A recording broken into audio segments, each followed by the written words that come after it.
तो आपका बहुत बहुत स्वागत है आज की इस नई वीडियो में।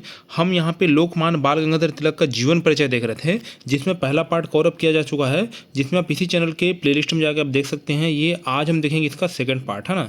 मतलब लोकमान्य बाल गंगाधर तिलक का जो मतलब उसके जीवन संबंधी जो घटनाएं हैं, उनमें क्या क्या है ना पदक्रम रहे हैं, उसके बारे में आज हम क्या करेंगे, यहाँ पे परिचर्चा करेंगे। देखिए यहाँ पे तिलक के समाज सुधार संबंधी विचार, ये कल भी मैंने बताया था आपको वीडियो में। अब देखिए यहाँ पे मैं एक बार फिर से रिपीट कर देता हूँ। सबसे पहले तो यहाँ पे एक तो बोलना चाहिए, यहाँ पे सामाजिक सुधारों के संबंध में तिलक अक्सर प्रतिक्रियावादी, है ना, और रूढ़िवादी होने का आरोप लगाए जाते हैं। मतलब प्रतिक्रियावादी मतलब क्या हो जाएगा, अपने यहाँ पे हर चीज़ की प्रतिक्रिया देते थे, और रूढ़िवादी थे मतलब यहाँ पे वो मतलब पुराने रीति रिवाजों से यहाँ पे बाहर नहीं निकल पाया था, ऐसा बोला जाता है। शारदा सदन विवाद, है ना, तो शारदा सदन विवाद कब हुआ था, 1889 में, है ना। तो पंडित रमाबाई ने अमेरिकन ईसाई मिशनरी की सहायता से पहले बम्बई और फिर पुणे में विधवा आश्रम, मतलब पहले बम्बई में खोला यहाँ पे, उसका दूसरा पुणे में खोला, तो इसको क्या बोलते हैं, शारदा सदन बोलते हैं। तिलक ने इसे धर्म परिवर्तन क्या बताया, यहाँ पे केंद्र बताया, यहाँ पे विधवाओं को लाया जाता है और ईसाई बनाया जाता है। ये धर्म परिवर्तन की मशीन है शारदा सदन, और इसके अलावा कुछ नहीं है, है ना। उसके बाद चाय पार्टी घटना यहाँ पे 1890 में, देखिए 1889 में यहाँ पे शारदा सदन विवाद, फिर 1890 में क्या बोला मैंने, यहाँ पे चाय पार्टी घटना, है ना। एक दिन एक ईसाई मिशनरीज के घर तिलक, महादेव गोविंद रानाडे और गोखले आदि ने चाय पी, है ना। ठीक है, यहाँ पे तिलक बोला, यहाँ पे महादेव गोविंद रानाडे और गोखले ने क्या किया, यहाँ पे चाय पी। परंपरावादी हिंदू की नज़र में यह भयंकर अपराध था भाई, यहाँ पे, है ना। परंपरावादी हिंदू की नज़र में क्या था, यहाँ पे भयंकर अपराध था, क्योंकि आप ईसाई मिशनरीज के घर में क्या पी रहे हैं, यहाँ पे चाय पी रहे हैं, तो कहीं ना कहीं यहाँ पे हिंदू धर्म की भावनाओं को क्या है, यहाँ पे ये कुठाराघात है ना।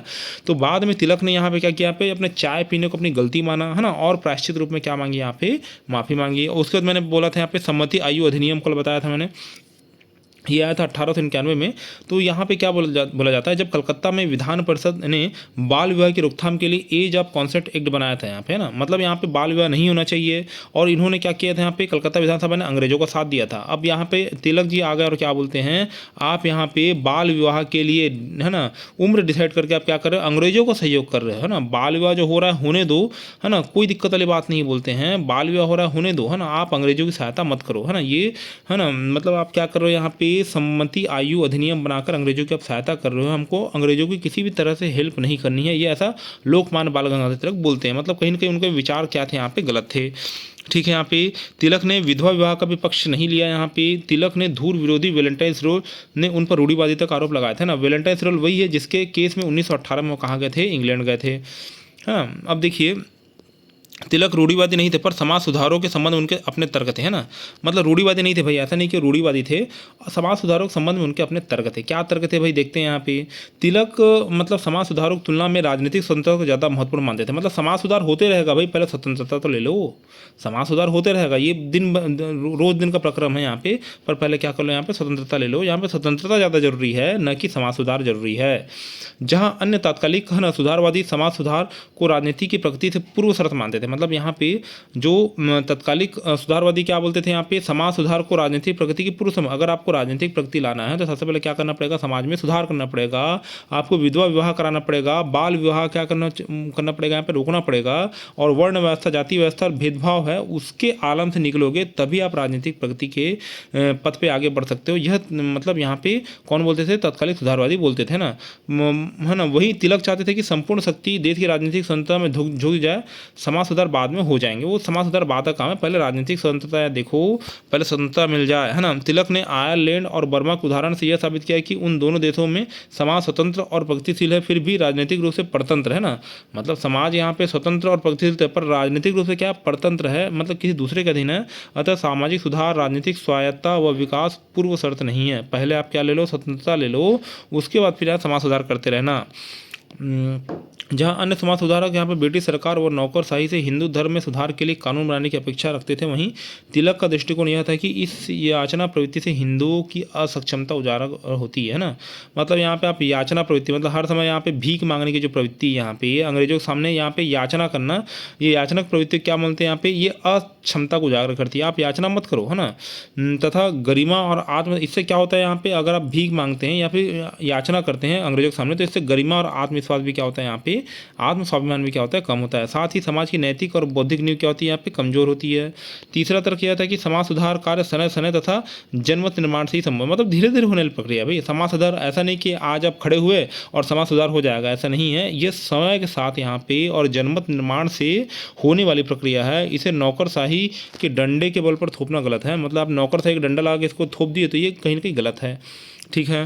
पाश्चात्य सामाजिक जीवन के अंधानुकरण और ईसाइयत का प्रचार का विरोध एक और तर्क है, मतलब यहाँ पे पाश्चात्य जीवन का मतलब आप अंधानुकरण कर रहे हैं, आपको धोती कुर्ता पहनना चाहिए, आप क्या पहन रहे हैं यहाँ पे, जीन्स और टी शर्ट पहन रहे हैं, तो ये कहीं ना कहीं पाश्चात्य संस्कृति को आँख मूंद के आप क्या कर रहे हैं यहाँ पे, अपना रहे हैं, तो कहीं ना कहीं गलत है ना। और ईसाइयत के प्रचार का विरोध एक और तर्क है ना, और ईसाइयत के प्रचार का विरोध और एक और तर्क है। ठीक है। यहाँ पे तिलक का राजनीतिक दर्शन, यहाँ पे पॉलिटिकल फिलोसॉफी ऑफ तिलक है ना। अब यहाँ पे राष्ट्रवाद है ना, तो तिलक का राष्ट्रवाद मूलतः यहाँ पे सांस्कृतिक और आध्यात्मिक राष्ट्र था। मैंने पहले ही बता चुका यहाँ पे, ये जो राष्ट्रवाद था सांस्कृतिक और आध्यात्मिक राष्ट्रवाद था, उनके राष्ट्रवाद का पर पाश्चात्य राष्ट्रवाद का भी प्रभाव था। मतलब पाश्चात्य मतलब क्या बोलना चाहिए, विदेशों का राष्ट्र, मतलब कांट और ग्रीन से उन्होंने विचार लिए थे, इनके कांट और ग्रीन के दर्शन को उन्होंने पढ़ा था, है ना। J.S. मिल की राष्ट्र परिभाषा तथा 1919 में प्रथम विश्व युद्ध के बाद अमेरिकन राष्ट्रपति वुडरो विल्सन द्वारा प्रतिपादित यहाँ पे राष्ट्रीय आत्मनिर्णय सिद्धांत से वो क्या थे, यहाँ पे प्रभावित थे, है ना। मतलब यहाँ पे J.S. मिल हो गया और वुडरो विल्सन से क्या थे, प्रभावित थे। वुडरो विल्सन ने क्या आया था, राष्ट्रीय आत्मनिर्णय का, है ना, तो वुडरो विल्सन ने क्या आया था, राष्ट्रीय आत्मनिर्णय सिद्धांत आया था, तो उससे कहीं ना कहीं प्रभावित थे। उनके राष्ट्रवाद में परम स्वतंत्रता की वेदांती आदर्श, मतलब यहाँ पे वेदों का अध्ययन किया था यहाँ पे, तो उनके राष्ट्रवाद में परम स्वतंत्रता की वेदांती आदर्श एम एडमंड बर्क, J.S. मिल, वुडरो विल्सन के पाश्चात्य धाराओं क्या थे यहाँ पे समन्वय था। मतलब यहाँ पे वेदांती आदर्श प्लस यहाँ पे विदेश, ये भारत हो गया यहाँ पे, है ना, ये क्या हो गया अपना भारत हो गया, और विदेश से क्या यहाँ पे पाश्चात्य धाराओं का समन्वय था, है ना। यहाँ पे पाश्चात्य है ना, पाश्चात्य यहाँ पे मतलब यहाँ पे विदेश हो गया, यहाँ पे भारत का हो गया, विदेश हो गया, इस सबको जोड़ देंगे तब यहाँ पे कहीं ना कहीं क्या बोलना चाहिए, है ना, राष्ट्रवाद की परम स्वतंत्रता, है ना, जो है यहाँ पे ये अवधारणा अस्तित्व में आती है ना।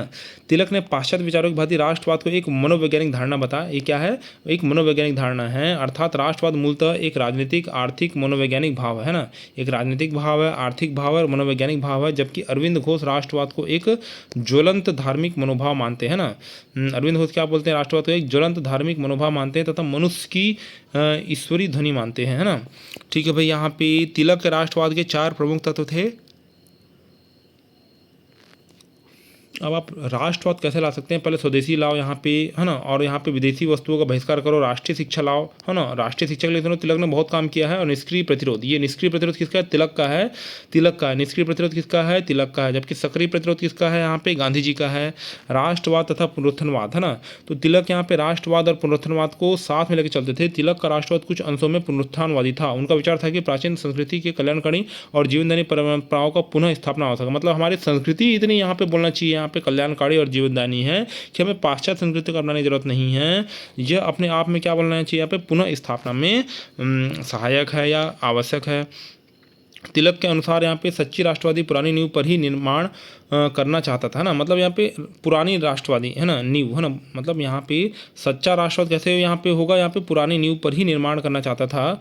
जो सुधार पुरातन के प्रति घोर असम्मान की भावना पर आधारित है, उन्हें सच्चा राष्ट्रवादी रचनात्मक कार्य नहीं समझता था। मतलब यहाँ पे जो पुरानी अपनी जो नींव बनी हुई है, यहाँ पे पुरातन संस्कृति अपनी है और उसी के आधार पर यहाँ पे सच्चा राष्ट्रवाद का जो इमारत है वो खड़ी हो सकती है। ऐसा कौन बोलते थे, तिलक बोलते थे। इसलिए तिलक ने गणपति और शिवाजी महोत्सव क्यों चालू कराया यहाँ पे, ताकि लोगों को आपस में जोड़ा जा सके, ऐतिहासिक परंपराओं से जोड़ा जा सके यहाँ पे, और जन जागृति लाई जा सके कि हमारी संस्कृति इतनी समृद्ध है कि अपने को कहीं और जाने की जरूरत नहीं है। गणपति उत्सव की प्रेरणा उन्होंने एथेंस के ओलंपियन और पिथियन के उत्सव से, जबकि शिवाजी, है ना, गणपति का क्या बोला मैंने यहाँ पे, एथेंस के ओलंपियन और पिथियन के उत्सव से उन्होंने ली, और शिवाजी उत्सव की प्रेरणा उन्होंने यहाँ पे अपना थॉमस कार्लाइल और जॉन रस्किन की पुस्तकों में पढ़ी थी। यहाँ पे वीर पूजा मतलब हीरो वर्शिप से मिली। मतलब यहाँ शिवाजी क्या है, यहाँ पे वीर है ना, तो वीर पूजा यहाँ पे हीरो वर्शिप उन्हें यहाँ क्या मिली, यहाँ पे प्रेरणा मिली। M.N. रॉय ने क्या लिखा यहाँ पे, तिलक ने कांग्रेस की खंडशह नीति की शक्तिपूर्ण विरोध किया और अपना अखंड राष्ट्रवाद सिद्धांत यहाँ पे मतलब देश के समक्ष रखा। मतलब खंडशह नीति यहाँ पे किसकी, कांग्रेस की, और अखंड राष्ट्रवाद की नीति किसकी, यहाँ पे तिलक की है। तिलक ने पुराने नेताओं को जो चुनौती दी, उसी कारण निम्न मध्यम वर्ग में असंतुष्ट युवक उनके चतुर्दर्शिक एकत्र हो गए, है ना। मतलब पुराने नेताओं क्या दी, उन्होंने चुनौती दी, है ना। इसलिए यहाँ पे मध्यम वर्ग के असंतुष्ट युवकों ने क्या हो गया, यहाँ पे उनके समर्थक हो गए बोलना चाहिए यहाँ पे। ये है ना, कुछ आलोचक आरोप लगाते हैं तिलक पुनरुत्थानवाद है ना, तिलक का पुनरुत्थानवाद जो है यहाँ पे कोरा हिंदू राष्ट्रवाद है, मतलब उसमें कुछ नहीं है, कुछ लिखा हुआ नहीं, वो सिर्फ कोरा हिंदू राष्ट्रवाद है। ऐसा कुछ लोग यहाँ पे क्या करते हैं, तिलक की आलोचना करते हैं, उनके पर आरोप लगाते हैं। अंग्रेजी इतिहासकार यहाँ पे पावेल प्राइस ने अपनी पुस्तक द हिस्ट्री ऑफ इंडिया में लिखते हैं कि मुस्लिम लीग है ना भारतीय राष्ट्रीय कांग्रेस का जवाब थी, है ना, मतलब मुस्लिम लीग क्या बोला यहाँ पे, भारतीय राष्ट्रीय कांग्रेस जवाब थी क्यों, और आवश्यक भी थी, क्योंकि तिलक की असहिष्णुता से पृथकत्व की भावना को बल मिला, है ना, मतलब तिलक की असहिष्णुता से क्या मिला यहाँ पे, पृथकत्व की भावना क्या मिला यहाँ पे, जन्म मिला कि मुस्लिम लीग क्या हो जाए यहाँ पे, भारतीय राष्ट्रीय कांग्रेस से अलग हो जाए और अपनी पृथक अस्तित्व में काम करे, है ना। वह स्वशासन की संभावना से और भी अधिक क्या हो गई यहाँ पे, तीव्र हो गई। ठीक है, अब देखिए रजनी पामदत्त ने अपनी प्रसिद्ध पुस्तक इंडिया टुडे 1940 में लिखा है कि तिलक और अरविंद ने, है ना, अरविंद घोष, ये दोनों गर्म दल के नेता हैं, ने राष्ट्रीय जागरण का हिंदू पुनरुत्थान के साथ एकात्म स्थापित कर दिया था, इसलिए मुस्लिम जनता राष्ट्रीय आंदोलन से पृथक हो गए थे ना। मतलब क्या क्या बोलना चाहिए यहाँ पे, मुस्लिम लीग का भारतीय राष्ट्रीय कांग्रेस में अलग होने के कारणों में मतलब तिलक का हाथ भी माना जाता है ना। और उन्होंने क्या बोला यहाँ पे, तिलक और अरविंदो ने राष्ट्रीय जागरण का हिंदू पुनरुत्थान के साथ एकात्म स्थापित कर दिया था, इसलिए मुस्लिम जनता, मतलब देखिए यहाँ पे हिंदू पुरुष मात्र हिंदू मतलब कांग्रेस क्या बन रहा था यहाँ पे, हिंदू धर्म क्या यहाँ पे क्या बन गया था यहाँ पे, मतलब महती बन गया था, उनका यहाँ पे शुभेच्छु बन गया था। और कहाँ मुस्लिम कहाँ जाए फिर, मतलब यहाँ पे अपना कांग्रेस जो बना है यहाँ पे हिंदू मुस्लिम दोनों के लिए, पर बार बार हिंदू हिंदू हिंदू करोगे, वेद पुराण करोगे, तो कहीं ना कहीं यहाँ पे मुस्लिम जनता क्या हो जाएगी, यहाँ पे से क्षुब्ध हो जाएगी और वो भारतीय राष्ट्रीय कांग्रेस से क्या होके अलग होकर यहाँ पे मुस्लिम लीग बना लेगी। तो ये ऐसा हुआ भी, है ना। अब देखिए एम एन राय ने अपने पुस्तक यहाँ पे इंडिया इन ट्रांजिशन, है ना, इंडिया इन ट्रांजिशन 1922 में लिखते हैं कि जब तिलक ने घोषणा की कि भारतीय राष्ट्रवाद शुद्ध ऐहिक नहीं हो सकता और उसका आधार सनातन हिंदू धर्म होना चाहिए, तो अखंड राष्ट्रवाद को प्रोत्साहन देने वाली प्रतिज्ञावादी शक्तियों का भांडाफोड़ हो जाएगा। ठीक है, यहाँ पे एम एन राय आगे लिखते हैं कि तिलक में विद्रोह की भावना का अभाव था, है ना, वे चतुर राजनीतिज्ञ थे, अतः जहाँ तक धार्मिक विश्वासों और आध्यात्मिक दुराग्रह का संबंध है वे गांधी से अधिक मिलते जुलते हैं ना। मतलब अगर धार्मिक विश्वास की बात करें और आध्यात्मिक दुराग्रहों की बात करें तो वो गांधी से क्या बोलना चाहिए यहाँ पे, अधिक मिलते जुलते हैं। ठीक है, यहाँ पे पर तिलक पर यह आरोप पूर्ण सत्य नहीं है कि तिलक ने मोहम्मद अली जिन्ना, M.A. अंसारी, मोहम्मद अली, शौकत अली आदि मुस्लिम नेताओं से सौहार्दपूर्ण संबंध थे। शौकत अली ने लिखा है कि मैं पुनः 100वीं बार कहना चाहूँगा कि मोहम्मद अली और मैं, है ना, मतलब मोहम्मद अली और मैं, है ना, मतलब कौन बोल रहा है यहाँ पे, शौकत अली क्या बोल रहा है, मोहम्मद अली और मैं तिलक की पार्टी के थे और आज भी हैं, है ना। मतलब इतने मुसलमान लोग इतने तिलक से यहाँ पे बोलना चाहिए यहाँ पे कनेक्टेड थे कि यहाँ पे मोहम्मद अली और क्या बोलते शौकत अली क्या बोल रहे हैं यहाँ पे, तिलक की पार्टी के थे और आज भी हैं। कांग्रेस व मुस्लिम लीग के मध्य यहाँ पे लखनऊ पैक्ट 1916 के में मध्यस्थ हुई यहाँ पे, और यहाँ पे मतलब बोलना चाहिए यहाँ पे मुस्लिम लीग और कांग्रेस मिलकर क्या हो गए, यहाँ पे एक हो गए, है ना। 1920 में इसलिए तिलक ने यहाँ पे खिलाफत आंदोलन का समर्थन भी किया था। तिलक का उग्र राष्ट्रवाद यहाँ पे निरपेक्ष अहिंसा का विरोध, है ना, मतलब यहाँ पे तिलक ने नरम पंथियों की 3P है ना, मतलब प्रेयर, पिटीशन और पीसफुल प्रोटेस्ट की नीति पसंद नहीं आई यहाँ पे। साथ ही उन्होंने शांतिवादियों और रूसी दार्शनिक टॉलस्टॉय की निरपेक्ष अहिंसक नीति को स्वीकार नहीं किया। निरपेक्ष मतलब टॉलस्टॉय की निरपेक्ष अहिंसक नीति यहाँ पे मतलब यहाँ पे सही नहीं है। इससे अंग्रेजों क्या होगा यहाँ पे, इससे अंग्रेज बस के सामने बस क्या हो जाएगा यहाँ पे, अपने समय की बर्बादी होगी, है ना। अतः उन्होंने क्या बोला यहाँ पे, उग्र रवैया, है ना, मतलब उग्र राष्ट्रवाद के लिए यहाँ पे, है ना, मतलब उग्र रवैया अपनाने का क्या दिया यहाँ पे सुझाव दिया। उन्होंने शिवाजी द्वारा अफजल खां की हत्या को उचित ठहराया, मतलब शिवाजी ने अफजल खां की हत्या की, इसको उचित ठहराया। चापेकर बंधुओं की साहस और चतुराईपूर्ण और बंगाल के क्रांतिकारियों की प्रचंड देशभक्ति की प्रशंसा की, और श्यामजी कृष्ण वर्मा और वीर सावरकर से भी उनके नज़दीकी संबंध थे। मतलब यहाँ पे हिंसा के माध्यम से भी, अपने उग्र व्यवहार के माध्यम से भी यहाँ पे अंग्रेजों को देश से बाहर किया जा सकता है, ऐसा कौन बोलते थे, है ना, तिलक जी बोलते थे। उन्होंने स्वीकार किया कि गीता में धर्मानुकूल हिंसा का संदेश दिया गया है। गीता में क्या बोला मैंने यहाँ पे, धर्म के अनुकूल हिंसा का क्या दिया गया, संदेश दिया गया है, पर यह हिंसा लोक कल्याण के लिए हो, है ना, अहंकार तुष्टि के लिए नहीं, है ना, हिंसा हो पर लोक कल्याण के लिए, अहंकार तुष्टि के लिए नहीं है। तिलक ने शब्दों में भीख मांगने से लेकर खुले विद्रोह तक जो भी उपाय तुम्हें अपने सामर्थ्य के अनुकूल जान पड़े तो उसे चुन लो, है ना, उसी करो, किंतु याद रहो कि राष्ट्र धर्म सर्वोपरि है ना। मतलब भीख मांगने से लेकर खुले विद्रोह तक के, है ना, जो करना है करो यहाँ पे, पर उसमें सबसे ऊपर में क्या रखना है अपने यहाँ पे, राष्ट्र धर्म, है ना, राष्ट्र धर्म को सबसे ऊपर में रखना है, ऐसा तिलक बोलते थे। तिलक के लिए साध्य महत्वपूर्ण था, न कि साधन, मतलब लक्ष्य महत्वपूर्ण है, साधन महत्वपूर्ण नहीं। आप कैसे राष्ट्र धर्म तक पहुँच रहे हैं ये तो आपकी प्रॉब्लम है ना, पर यहाँ पे राष्ट्र धर्म तक पहुँचना इंपॉर्टेंट है ना। यह यहाँ वे गांधी से क्या बोलना चाहिए यहाँ पे, अलग थे। वैलेंटाइन सिरोल लिखा है कि तिलक पहले व्यक्ति थे। ये तो मतलब यहाँ पे तिलक की आलोचना ही करते थे, बस एक काम किया यहाँ पे तिलक की आलोचना करना है ना। तिलक पहले व्यक्ति थे जिन्होंने हत्याओं को जन्म देने वाले वातावरण का निर्माण किया है ना। मतलब हत्याओं को जन्म देना मतलब यहाँ पे हिंसा कर रहे हो तो हिंसा से हत्या तो होगी भाई यहाँ पे। तो वैलेंटाइन सिरोल ने क्या बोल रहे हैं यहाँ पे, अशांति फैलाने वाले और हत्या को जन्म देने वाले कौन हैं, तिलक।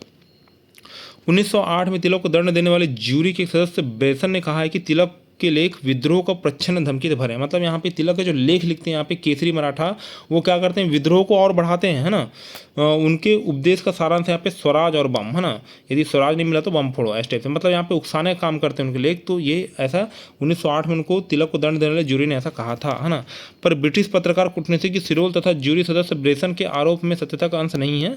मतलब वो सत्य नहीं है। जो भी यहाँ पे सिरोल यहाँ पे तिलक की बुराई करते हैं या फिर ज्यूरी सदस्य ब्रेसन यहाँ पे तिलक की बुराई करते हैं, ये कहीं ना कहीं यहाँ पे सत्य नहीं है। तिलक ने स्वयं लिखा है कि मैं राष्ट्रवादी हूँ, ठीक है, मैं राष्ट्रवादी हूँ, अपने देश से प्रेम करता हूँ, किंतु मैं ऐसी किसी योजना से परिचित नहीं हूँ जिसका उद्देश्य यहाँ पे वर्तमान राजनीतिक व्यवस्था को हिंसात्मक तरीके से उलट दे। मतलब यहाँ पे अंग्रेजों की सत्ता कोई उलट दे, ऐसे मैं नहीं चाहता। हमको बस स्वराज चाहिए, मतलब अपना राज चाहिए।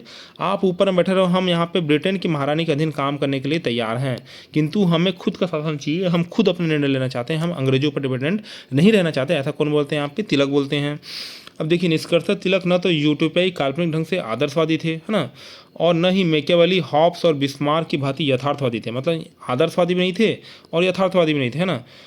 वे इन अतिवादी संप्रदायों की वजह मध्य मार्गी अर्थात लोकतांत्रिक यथार्थवादी थे, है ना। लोकतांत्रिक क्या थे, यथार्थवादी थे। अब देखिए उदारवादी और उग्रवाद विचारधारा, है ना। 1905 में बंग भंग आंदोलन के समय कांग्रेस नेतृत्व मुख्यतः दो धाराओं में बढ़ गया था ना। ठीक है, मैंने बताया था यहाँ पे एक धड़ यहाँ पे उदारवादियों का था जो पिटिशन, है ना, पिटिशन प्रेयर और, है ना, पीसफुल प्रोटेस्ट के ऊपर विश्वास रखते थे। जबकि, है ना, जो ब्रिटिश शासन को भारतीय हित के संवर्धन के लिए आवश्यक मानते थे और ईश्वरीय वरदान मानते थे कि ब्रिटिश लोग आए यहाँ पे, रेलवे का आविष्कार किया, शिक्षा को फैलाया, डाक व्यवस्था बनाई यहाँ पे, तो वो उदारवादी अंग्रेजों को वरदान मानते थे कि वो भारत में आए, है ना। और ब्रिटेन के संविधान में भी यही पढ़ा जाता है कि यहाँ पे ब्रिटेन ने यहाँ पे भारतीयों पर क्या किया है, एहसान किया है। ईस्ट इंडिया कंपनी ने भारतीयों पर एहसान किया है ना। उनके यहाँ पे क्या बोले, यहाँ पे प्रार्थना मतलब प्रेयर, याचिका मतलब पिटिशन, और शांतिपूर्ण विरोध मतलब यहाँ पे पीसफुल प्रोटेस्ट में विश्वास था, मतलब ट्रिपल पी, है ना, ट्रिपल पी में विश्वास था। मुख्य नरमपंथी थी यह उदारवादी नेता थे। कौन कौन थे यहाँ पे, फिरोज शाह मेहता, गोपाल कृष्ण गोखले, सुरेंद्रनाथ बनर्जी, दादा भाई नौरोजी, है ना, राजबिहारी बोस और दिनसा वाचा। ये दिनसा वाचा नया नाम है। ये हो गया। शुरुआती दौर में उदारवादी कुछ हद तक सही थे, जैसा कि गोपाल कृष्ण गोखले ने लिखा है कि कोई भारतीय राष्ट्रीय कांग्रेस शुरू नहीं करता, मतलब कोई भी भारतीय, है ना। उदारवादियों के मतलब बोलना चाहिए सहयोग से और अंग्रेजों के सहयोग से भारतीय राष्ट्रीय कांग्रेस का जनक हुआ, किंतु, है ना, कोई भी राजनेता ऐसा नहीं कर पाता, है ना, कांग्रेस को शुरू ही नहीं कर पाता, है ना। दूसरी तरफ उग्रवादी गर्मपंथी थे जिनकी प्रार्थना याचिका की बजाय यहाँ पे स्वदेशी बहिष्कार, है ना, ये सब करो, स्वदेशी वस्तु का अपनाओ, बहिष्कार करो, है ना, मतलब होलिका जलाओ, है ना, किसके, विदेशी वस्तुओं की, निष्क्रिय प्रतिरोध करो यहाँ पे, है ना, और स्वराज में विश्वास, है ना, स्वराज में विश्वास करो। उनका तर्क था कि राजनीतिक अधिकार मांगने से कभी नहीं मिलेगा, मतलब भीख में कभी नहीं मिलेगा राजनीतिक अधिकार, इसको लड़ कर क्या करना पड़ेगा, यहाँ पे प्राप्त करना पड़ेगा। मुख्य उग्रपंथी नेता कौन थे यहाँ पे, लाल बाल पाल, लाला लाजपत राय, बाल गंगाधर तिलक, है ना, और, है ना, मतलब क्या होना चाहिए यहाँ पे विपिन चंद्र पाल, है ना, और लास्ट में एक और जोड़ना है यहाँ पे अरविंद घोष, लाल बाल पाल घोष, लाल बाल पाल घोष, ऐसे याद रखो। तिलक का प्रभाव कारण यहाँ पे गर्म तल नारा था यहाँ पे आत्मनिर्भरता, न कि भिक्षा, मतलब भीख नहीं, अपने को आत्मनिर्भरता चाहिए, ऐसा यहाँ पे तिलक बोलते थे। तिलक का स्वराज कहता था यहाँ पे 1916 में, है ना, कांग्रेस में तिलक ने भारतीयों को एक महान मंत्र दिया कि स्वराज हमारा जन्मसिद्ध अधिकार है, हम इसे लेकर रहेंगे। स्वराज एक वैदिक शब्द है ना, इसका प्रयोग महाराष्ट्र में शिवाजी के राजतंत्र के लिए भी किया गया था। तिलक का दृष्टिकोण क्या बोलना चाहिए, आध्यात्मिक है, इसलिए वे स्वराज को मनुष्य का अधिकार नहीं बल्कि धर्म मानते हैं ना, अधिकार नहीं, अधिकारी मात्र नहीं, ये एक्चुअल में धर्म है ना।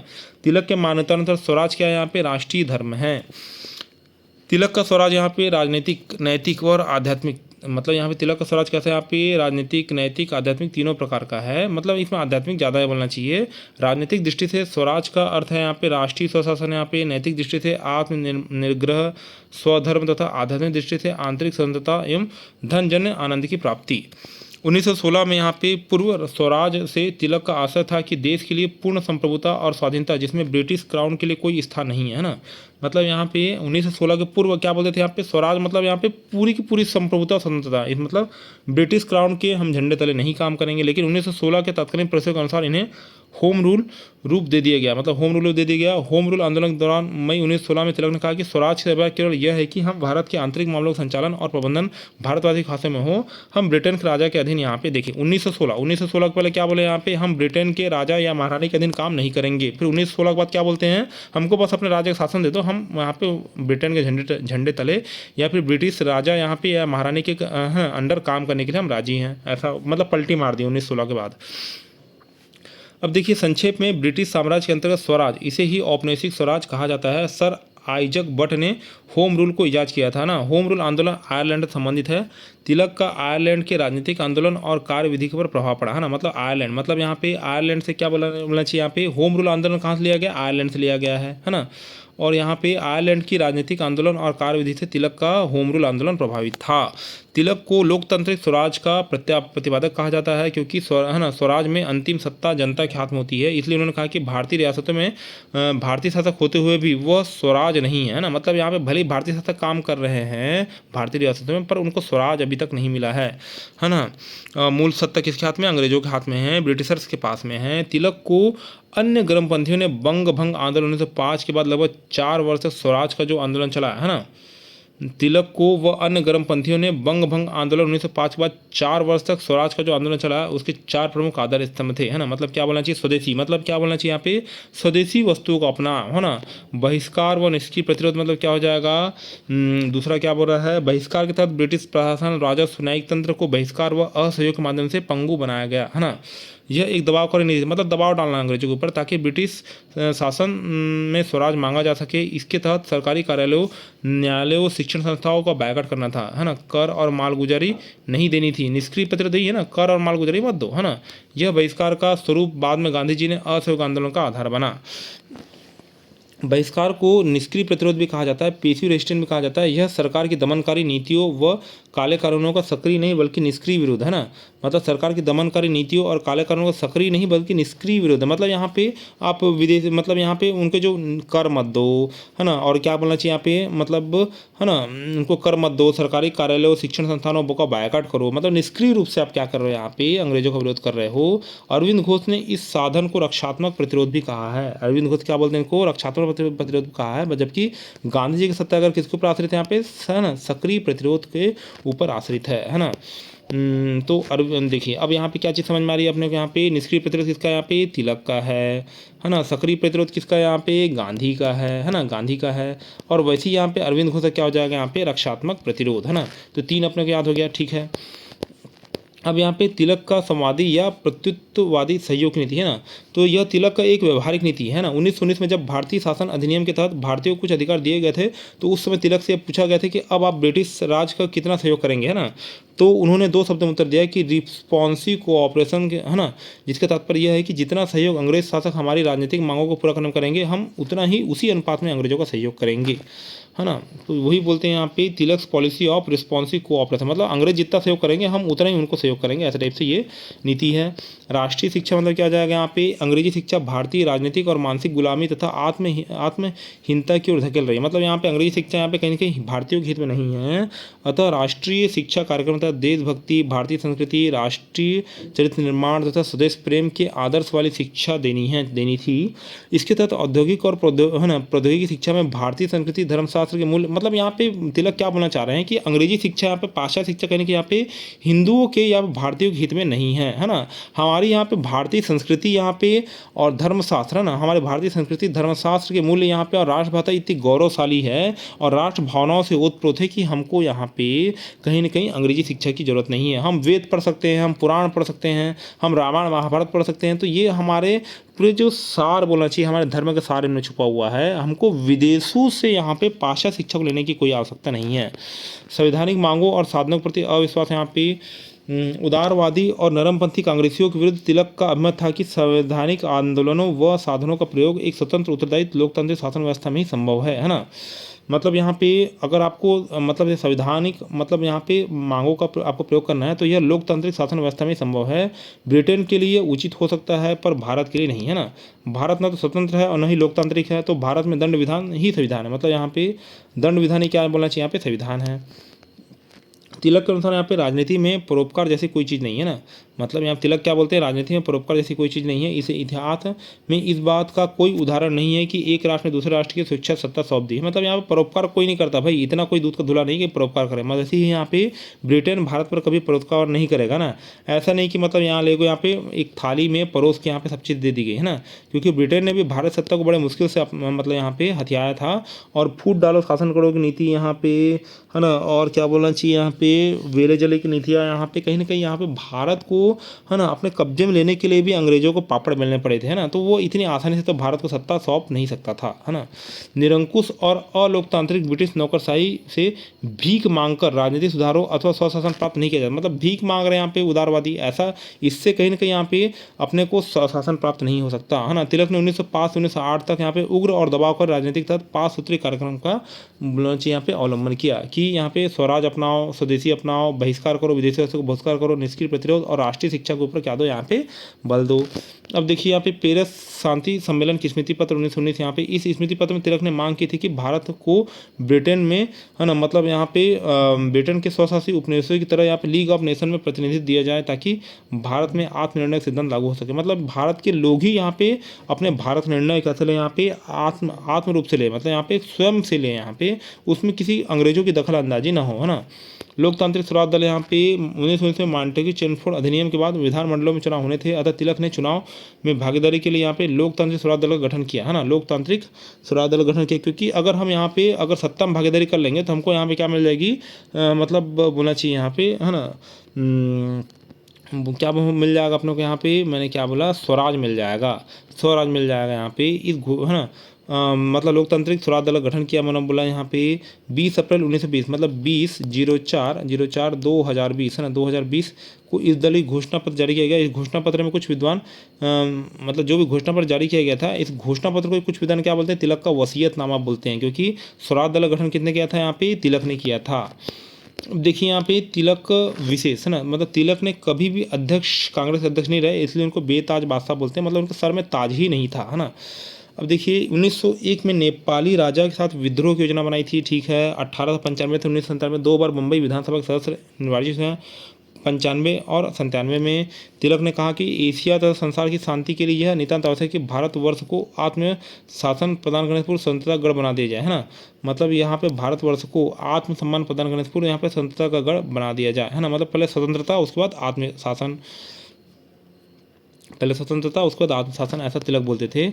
बॉम्बे गवर्नर लॉर्ड सीडन हम ने कहा कि तिलक ही है ना ब्रिटिश साम्राज्य को उलट देने वाले षड्यंत्र के मुख्य सूत्रधार, मतलब यहाँ पे ब्रिटिश साम्राज्य को उलटने की शक्ति रखते थे, कौन, तिलक, है ना। करांदेकर ने तिलक को आधुनिक भारत का हरक्यूलिस और प्रोमेथिक, है ना, की संज्ञा दी, है ना। हरक्यूलिस कौन है, तिलक है, और प्रोमेथियस कौन है, यहाँ पे तिलक है ना।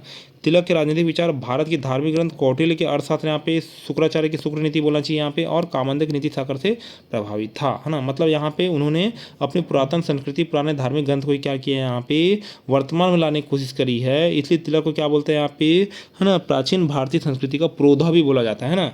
और वो पाश्चात्य संस्कृति क्या थे, यहाँ पे विरोधी थे, है ना। तो वीडियो बनाने का आपको बहुत बहुत धन्यवाद। आपका दिन क्या हो, शुभ हो।